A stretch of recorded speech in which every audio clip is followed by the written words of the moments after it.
Hey, AfterBuzzers! Thank you so much for tuning into our Unbreakable Kimmy Schmidt AfterBuzz after show here at AfterBuzz TV. Tonight, we are going to be talking about 3 episodes. Episode 11, 12, and 13. So please stay tuned. You're tuning into the destination for TV superfan discussion, AfterBuzz TV. And now, let the buzz begin. Oh yeah, guys, just wait for it. Unbreakable! Hey, AfterBuzzers! Thank you so much for tuning in to our Unbreakable Kimmy Schmidt after show here at AfterBuzz TV. I am your host, Sam Davidson. You can find me on Twitter and Instagram at SamD43. And guys, it's me and Joe tonight. It's like the A-Team old school style, so super happy you're here, bud. Taking it back to the old school, because I'm an old fool who's so cool. We want to get down. We're going to show you the way. Whoop, there it is. It's great to see you. I just thought I'd throw those lines out. Yeah. I'm Joe. You can find me at JoJo Doyle. It's great to have you back. I know, guys, I'm really sorry because I have been gone on and off because I broke my foot, pulling a Kimmy, just dancing alone in my apartment. My mom told me I should stop telling people that story because they'll either think I'm an idiot or a drunk, and I'm just like a happy person. So I really related to Kimmy in that respect, but on this note, sorry I couldn't be here a little bit. I've missed y'all terribly. We have a lot to talk about tonight. We do. Holy moly.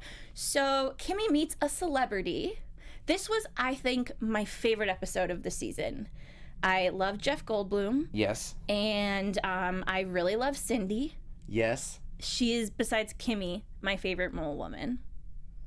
I would say third place for me. Who's second? Gretchen? No, the Latina mole woman. Oh, yes. Yeah, I can't remember her name for the life of me, but yeah, she's my favorite.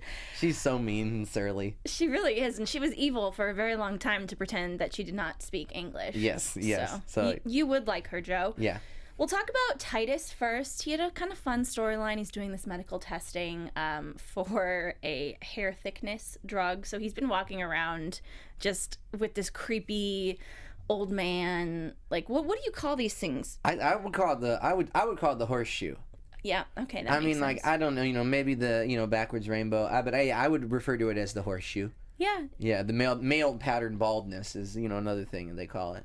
That too. Yeah. And it really does age him, and it's very ironic because he ends up meeting a kid who he kind of starts fathering named Tyler. Yes, and I thought that was hilarious that he would just all of a sudden realize that he needed to become, had this paternal instinct in him and really start to latch onto it.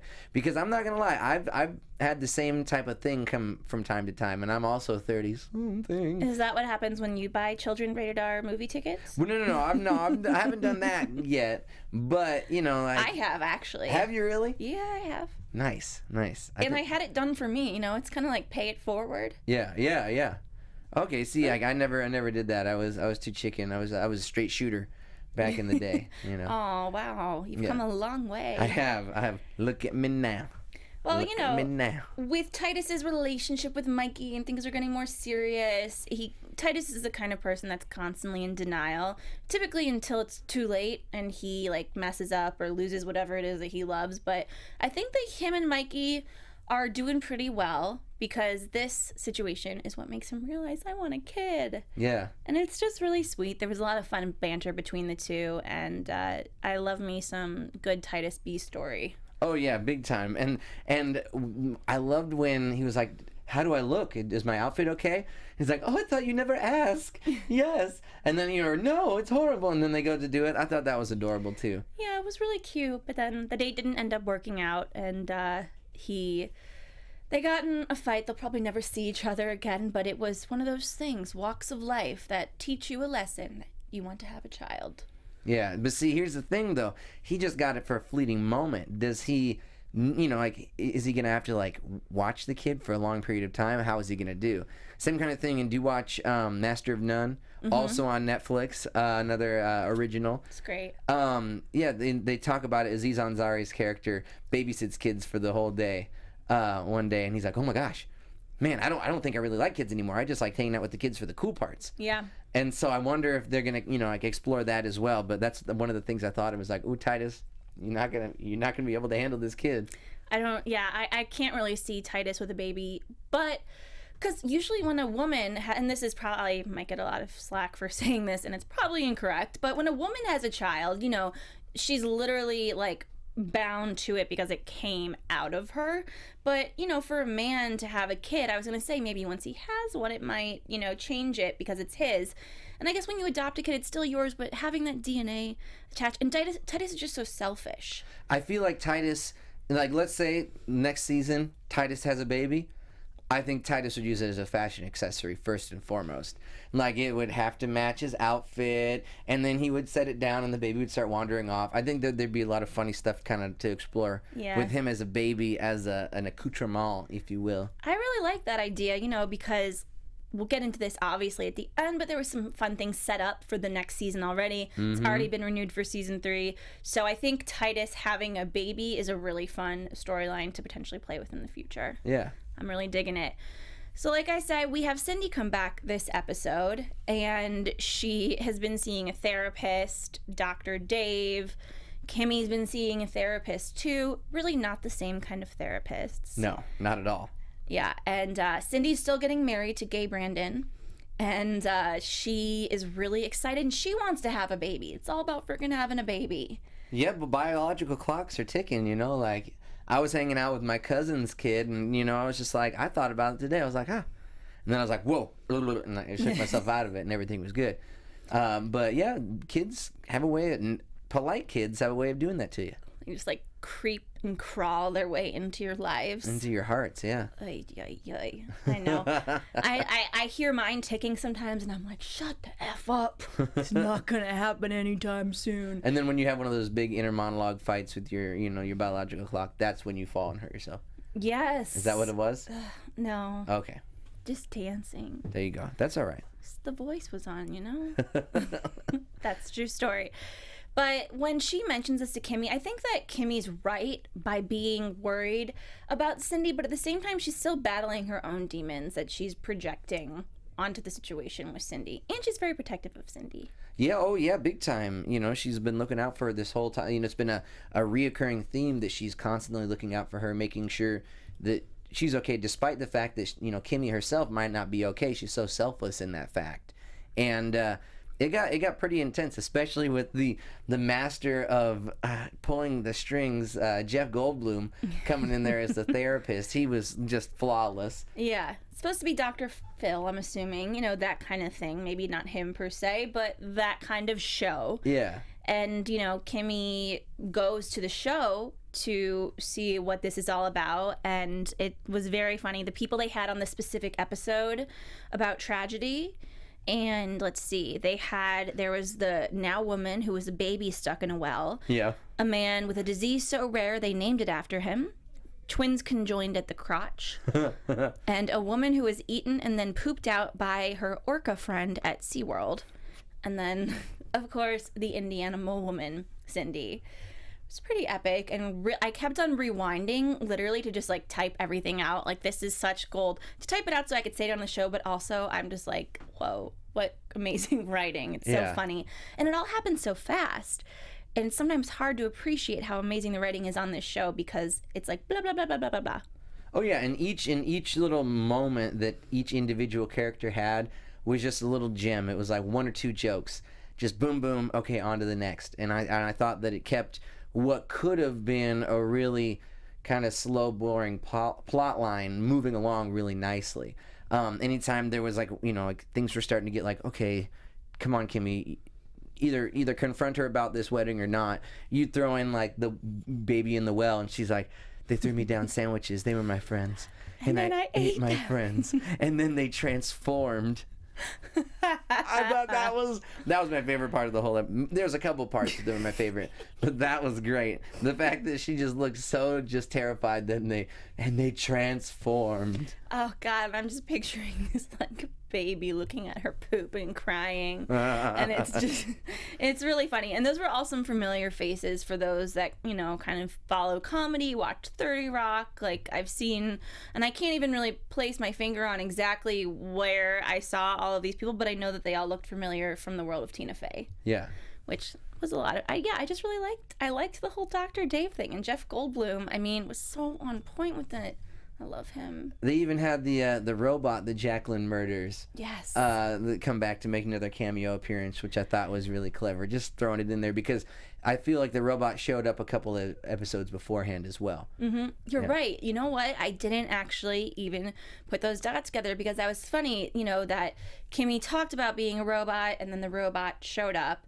But when Gretchen starts talking, you know, she starts talking about her experience, and Dr. Dave's trying to milk it. Then after the show, Kimmy goes to see him because she's worried about Gretchen, and he basically plots for them to have a Jerry Springer-style moment on the show, because he said next week's show, which will be in 12 minutes, because we do 5 episodes a day. Very, very funny, and, you know, he basically throws Kimmy under the bus on live television, and then, oh, she's there, and Kimmy's like trying to walk away, and the camera guy is there. And it's funny seeing the other side of that, because when you see it on Jerry Springer, you're like, what a crazy. And now Kimmy's the crazy. Yeah, and unwilling as well. I thought it was great where she's like, oh, invisible wall, or what is she like, fake wall. I thought that was... yeah, it was amazing. Threw her into a panic, and then she didn't know what to do, and then she had no other choice but to just go along with it. It was very good physical comedy on Ellie Kemper's part as well. Yeah. I enjoyed it. And they end up doing another show for Cindy, which is going to be her dream wedding on live television. You know, I still don't really understand what Brandon's getting out of this if he so does not want to marry her. Oh, you know, he's getting what do they call him, a beard? Yeah, but he's like pretty clear, like vocally, that he is like so happy that he does not have to do this. To do it, yeah. And I guess that's the joke, that he's so clearly gay. And it's okay, but, you know, and nobody cares. So that's the thing. It's like nobody cares. Yeah, because they're just like, I have a feeling that we're, you know, like from in Durnsville, they were just kind of like, okay, yeah, that guy's, you know, totally gay.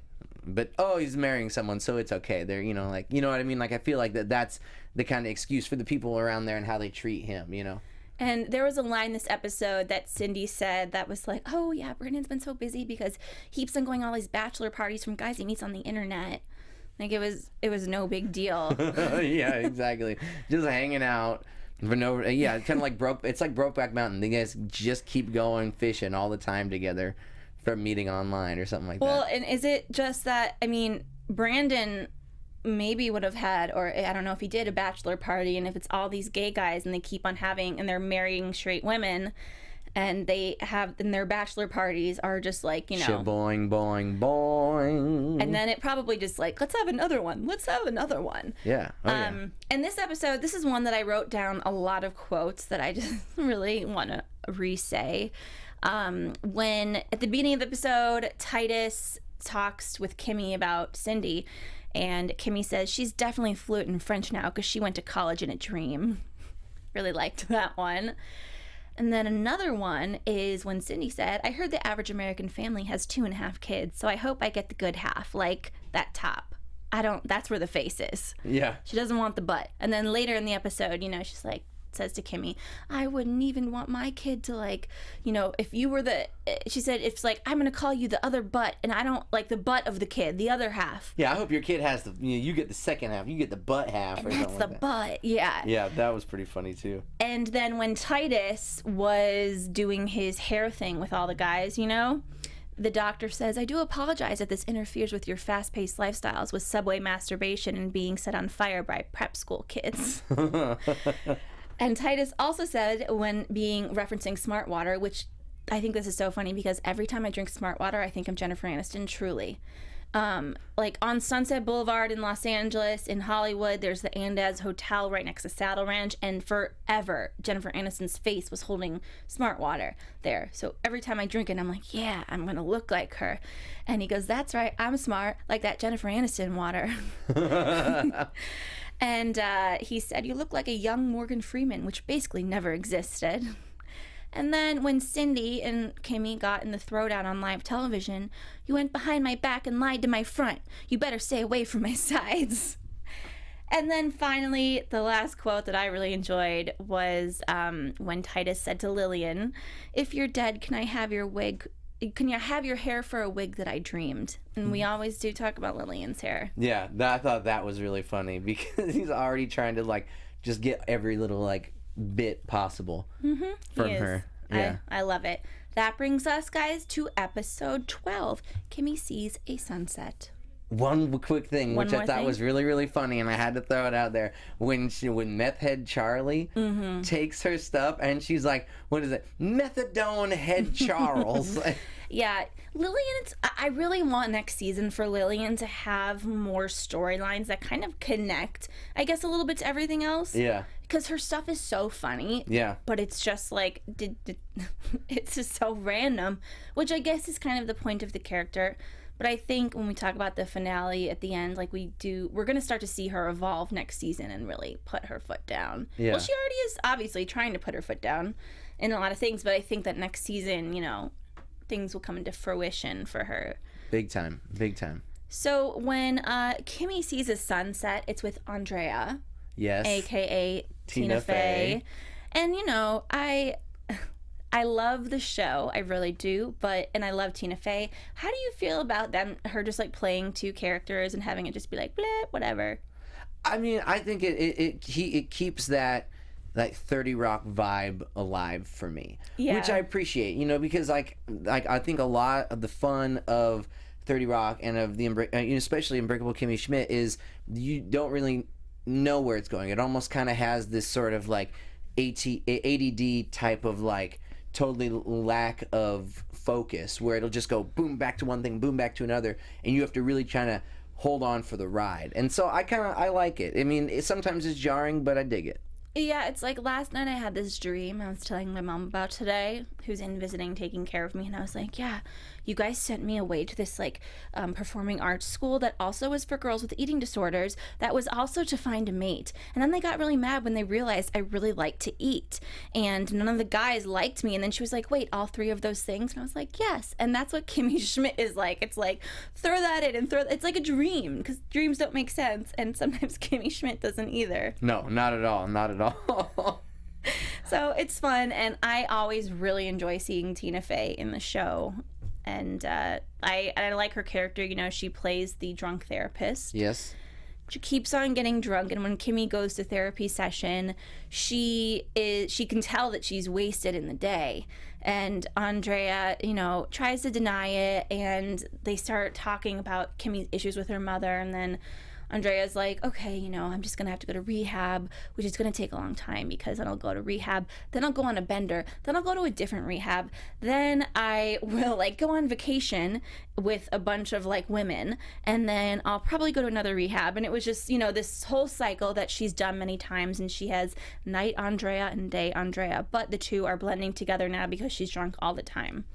So it's a lot of fun, and I again love seeing Tina Fey. Oh yeah, and it was such the great like cycle, because you see that cycle all the time on TMZ, or you know, like all the time on, you know, Twitter, and it's good to have them, you know, kind of address it, because everybody sees that. At least every time I see that, you know, with the celebrity, I'm like, oh gosh, I mean, I hope they get better, but that's ridiculous. Yeah, but this is a long ride. Yeah, exactly. And so it's just funny to see them, you know, like being able to make light of a situation that I think, especially in today's society, everyone is really, really, really, really sensitive about. Oh my God, it's working, guys. Sorry, the live chat, I was just trying to get on, and now it's working. Live chat's on. So there we go, and I heard myself. So come on and live chat with us, guys. Yeah, come on the live chat. And this episode, what I really liked about it is we get to see a really, truly sweeter side of Jacqueline. We start to see her very much change. With Russ, I'm a big fan of the character. At first, I was like, oh, like David Cross looks even more gross than usual. Whom I love. I love him too. Love him so much. Yes. I mean, like he's just, everything that he's done is one of my favorite things. But, you know, I wouldn't like want to sleep with him per se. And especially in this series, his character seems so gross at first. But he's starting to really get to Jacqueline. Jacqueline tries to sleep with him and seduce him, and he's very resistant, because his last relationship, that was an engagement, was actually it was a bunch of hackers that created a what's the word? Oh, what is it? You know, like when a person's there and they're not there, it's a computer. Oh yeah, the catfish. Yeah, well, no. Oh, ghost him. No, it was actually a person in front of him that he thought was real. Yeah. Okay, yeah, I know what you're talking about. Yeah. Yes, and which I thought was just like, yes, a very funny one of those lines. Side note, moving on, and you're like, wait, what? Yeah. How did they even touch each other? I don't know. Whatever. He's just as crazy as. And after that line, I go, you know what? These two, him and Jacqueline, might just be made in heaven. Oh yeah, big time. Because I mean, he's so sweet and innocent, and I think that that's exactly what, you know, like Jacqueline wants, because she's been with all these like uber confident, like really powerful men, and here's this guy in the similar situation but with completely opposite characteristics of all these other men she's been with, and she kind of gets a little sprung on accident. I don't think she means to. Yeah, no, she originally just wants to go have sex with him and get pregnant so he can, you know, be giving her all of that money. But after he rejects her when she tries to have sex with him, she goes over to Kimmy's because she deleted her number when they got in a fight. And good for Kimmy. Yeah, of course. And Lillian's there, which I really like this scene because Lillian gives Jacqueline advice. Last season, I really enjoyed the Lillian Jacqueline scene, which we saw, you know, a couple episodes at the end. But Lillian tells her, you know, oh, well, if he's not having sex with you, he is like looking for love. And then she's like, okay, I need to make him fall in love with me. And then she has a Thanksgiving dinner catered for his family because she's still pretending to be rich. Right. And she sells all of her jewelry except for her like Navajo thing to this Orthodox jeweler. And jeweler. Yeah, Joe. That's funny. That's pretty good. Yeah. Thank you. I wonder. No, that probably was on purpose. Definitely. And he's giving her advice, kind of. So she's selling all this stuff so she can put on this big Thanksgiving for his family, who own the Redskins, she finds out. Right. And that is a very offensive thing, like a big battle that her family has been trying to conquer. And finally, she tells Russ, I don't think I can be with you, you know. And this family actually seems pretty cool to me. Russ says he really hates his family. Right. But they seem pretty cool. It seems like a lot of fun. And she says, I can't be with you. I'm actually this, you know, Indian Navajo girl. And she said they all call her. And she said, my name is. And then she says it in that language. And it's just like... yellow-haired girl, please leave, or something. Yeah, it was so funny. But I don't think it's a very fun family relationship because he's always getting picked on. I know he is. And they just told him for fun that he was adopted, and then when he was 18 and tried to find his real parents, they actually were his parents. How could you do that? That's such a long con. I love that. I love long cons though. That's pretty funny. Yeah, to kind of just, you know, you got to keep it going forever. And, you know, it's hard not to pick on him, Russ. Listen, I would be standing up for Russ. I'd be the sister. I'd be like, hey, guys, back off. But kind of like laughing a little bit. Just a tiny bit. Yeah. I mean, you know, being the powerful one, you know. But, yeah, like, I was just feeling like, oh, man, I thought Jacqueline was going to be like, I'm out. This guy's a total pushover, like, at that moment. But... it's the real deal, and you know, she's in it for the long haul, it seems like. She is, and she's realizing that she is actually falling in love with him. And you know, I'm ready to see Jacqueline be a decent human being, because it's like if you're not a villain but you're just a shitty person, it's kind of hard to like watch sometimes. As much as the first season, it's fun establishing that kind of characteristic, but then a little bit this season, you know, we saw her care more about her kid, but she still was just like, her whole mindset was money because she lost a lot of money because she's an idiot. Mostly that $12 million painting, that was just so painful. I know, excruciating.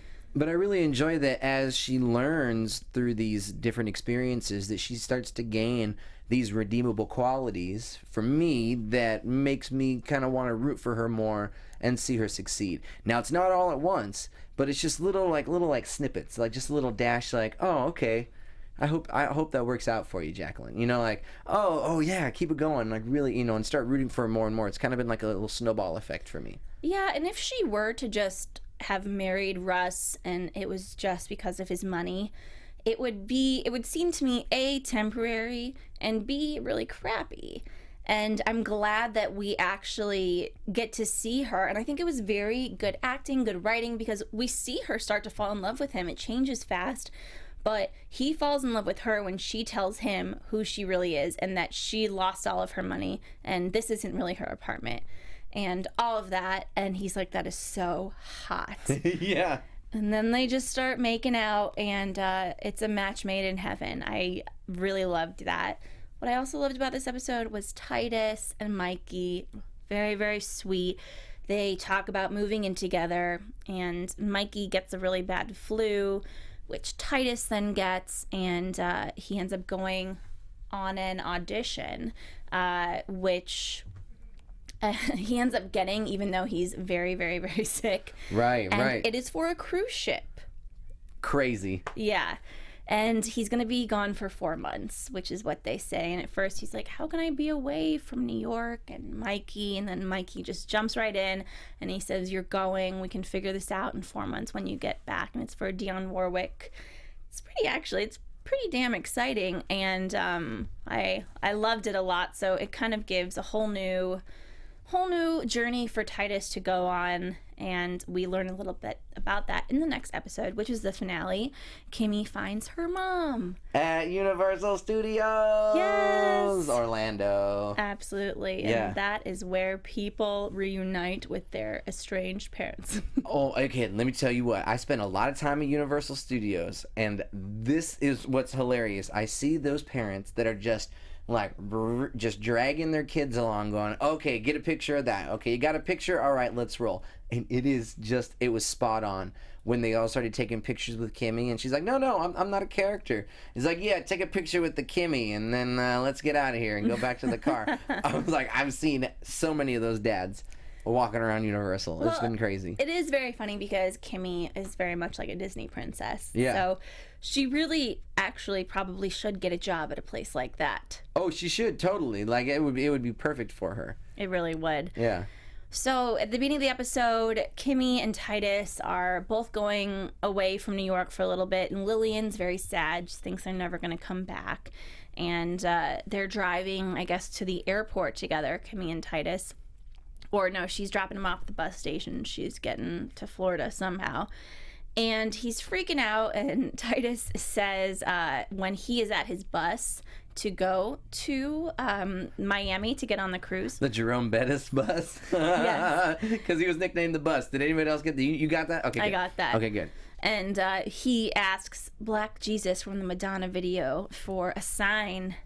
And then Titusville just comes. Another bus is going someplace called Titusville, so he just decides to get on that bus. And that bus so happens to be some kind of space center. There's nothing in Titusville except for that. So stupid. It's so funny. When I was like, he's really going to Titusville, like, because that's like the least. I mean, I couldn't wait. I thought they were gonna change it, and like all of a sudden last minute, because I'm like, no way they're gonna send him there, and then they did, and it was brilliant. Yeah, it was amazing.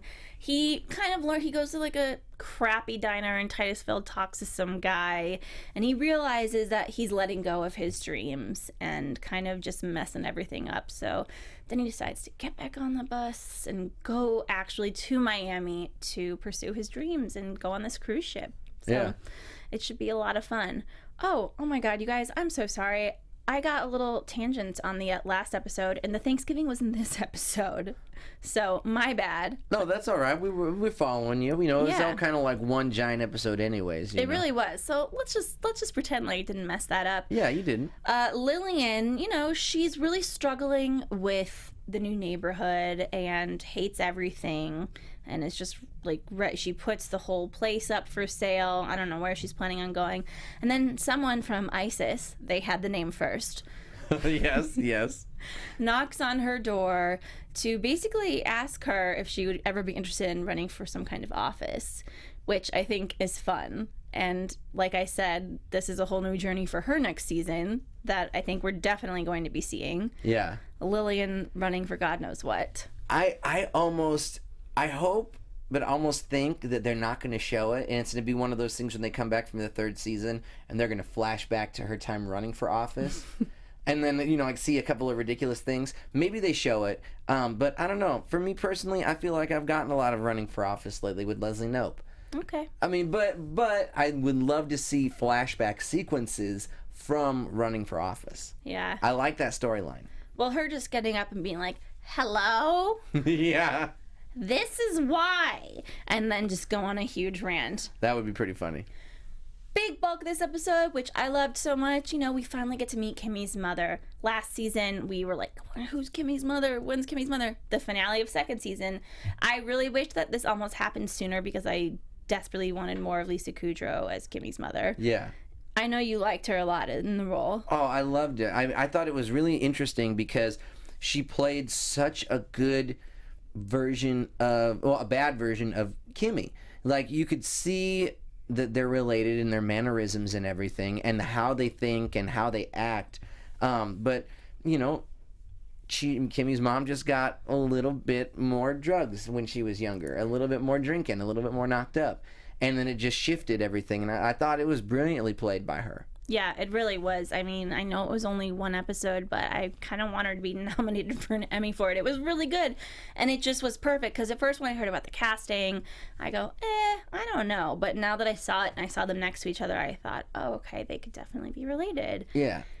I thought the best thing about that was, and showing the dichotomy of the two was that little coupon book. Mm-hmm. Because there were, very Kimmy things like pancakes for dinner and cartwheel race, but then there was also, like, try a cigarette. Yeah. I thought that was pretty funny. That was the perfect, just, like, visualization of the both of them. It warmed my heart a little bit, that coupon book, I'm not gonna lie. Yeah. But Lori Ann loves the roller coasters, and she's just chilling at Universal Studios in Orlando, Florida all the time to kind of get the thrill. And Kimmy and her, at first it's starting to go really well until Kimmy talks to Titus and he's like, no, she's playing you. And then she starts confronting her, and it ends up being on a roller coaster. I want to start having confrontations on roller coasters because they can't run. No. And you're just going to get the straight up truth. Yep. Pretty good idea. And I love that it was such a, like, visual, like, literal roller coaster of emotions. Yeah. Like, I was like, oh my God, this is ridiculous, but also really, really funny, because each time they each had a turn to kind of go at each other like that, and we really find out the origin of what actually went down for her to get abducted, and it was all about Velcro shoes. Mm-hmm. I've always hated Velcro. Now I have them on my boot that I have right now, you guys. I really hope I don't get abducted while I'm on the street putting them on. Oh man. And so they work out a lot of stuff on these roller coasters. It feels good, and at the end, Kimmy is still, she learns that she just needs to accept things the way they are, which I think is something that everybody actually struggles with, like me personally too. Church? Yeah, because I just want to be like, no, this is the way it should be, but no, this is the way things are. Mm-hmm. And they kind of, they hug, they work their shit out, and then Lori Ann says next time, like Christmas is coming up soon because it's Thanksgiving this episode, and they're gonna meet for Christmas maybe up north, I think she says, at this like other roller coaster place. And she explains that the reason she loves it so much is it's the only place that you can like scream in public without people thinking you're crazy. Yeah. I thought that was sweet. I thought that was, I was like, yeah, I could see myself experiencing that too. 'Cause sometimes if I've had a bad day, I'll go and do Splash Mountain 8 times in a row, and I just scream my guts out. I really liked these moments because I don't think Kimmy's going to invite her back. Really? I don't. I think that, like, maybe I read it wrong, but I thought there was that moment where she just came to grips with it, and it's like, that's my mom, I love her, but this, like, I got what I wanted, and now I can move on. Yeah, but the thing is that everything that Lori Ann said until the part at the end, the third roller coaster ride, when Kimmy says, but how did you not know I was like freed? And she goes, oh, I did, but I just didn't want to have this conversation. That's the part where it's like, well, you're a crappy person. Yeah. Like, how could you not want to reunite with your daughter just because of a simple, like, uncomfortable conversation that you can just go past? To me, that was like, oh, wow. And I might agree with you on that point, that, that she might not go back to that. I mean, like, I love to see Lisa Kudrow back because, again, she was phenomenal in this. But, you know, I don't know. I think I'm going to make a prediction that she doesn't come back. And your AfterBuzz TV prediction. Yeah. All right. Well, predictions then. Sorry, guys. I thought we were going to have a little bit more time, but we'll squeeze it in and then add the last fun part of the episode. I'll talk about it in my predictions, too. Yeah, so I think, okay, so here's predictions for next season. Lisa Kudrow doesn't show up again. I hope she does, but I think we got what we wanted from her. I think that there's going to be flashbacks of Lillian running for office, and oh my gosh, one of my predictions is that this divorce hearing between Dick and Kimmy is going to go horrible. Well, on that note, okay, so did we ever know that they were married? No. Reverend, no. So the Reverend calls Kimmy from prison while they are all at this very nice Thanksgiving dinner. And by all, I mean Jacqueline, Kimmy, Lillian, and they have a video of Titus playing. And then the Reverend calls Kimmy and says, I fell in love. I'm getting married here, you know, expecting her to be happy for him, which is what's so funny about his character. Yeah. Oblivious. And then he says, that means we need to get divorced. Then, you know, we end the season finale with Kimmy being like, wait, what? So they're somehow married. Right, and Kimmy didn't know what was going on either, so something was fishy. Yeah. Even fishier than we thought inside of that bunker. Absolute. Oh, jeez. There was a lot of fish down there in that bunker. Not like that. Sorry, guys. Or you know what? It's the finale. We can get gross here. But I think next season we will see repercussions of that, and you know we're gonna see some more dong, and by that, you know, I mean like a body part. Just kidding. No, I do miss Dong. I really hoped that we would see him the last few, but we really didn't. So I want to see him again. Lillian running for office stuff, and Jacqueline actually being a wife and being happy about it. Yeah. And kind of turning into this domestic person. I think we will definitely see that. So thank you guys so much for tuning in this season. It was a lot of fun. Joe, where can everyone find you in the meantime? You can find me on Twitter. You can find me on Facebook at JoJo Doyle. And if you live in the Oregon and Seattle, Washington areas, I'm going to be on tour doing some comedy June 16th through the 26th. So check out Facebook and Twitter for specific dates and locations. Yes, obviously. And guys, Joe's a very funny guy. If you're there, you should definitely see him, follow him on social media because he'll be posting it. Get out of here. And guys, you can find me, Sam Davidson, at samdavidsonentertainment.com, on Twitter and Instagram, samd43. Yeah, that's what I just said. Did I say that yet? No. On all of that? No, I was talking about Snapchat. Snapchat, guys. I'm a weirdo. You can find me at samdavidson25. It's a lot of fun. I like to use a lot of filters. And don't forget to, of course, follow AfterBuzz TV at AfterBuzz TV. Rate, review, subscribe. If you're going to binge the show, binge through all of our after shows here. And I think you will enjoy yourselves. So thanks again, guys, and we will see you next season. Click like. Click subscribe. Woo!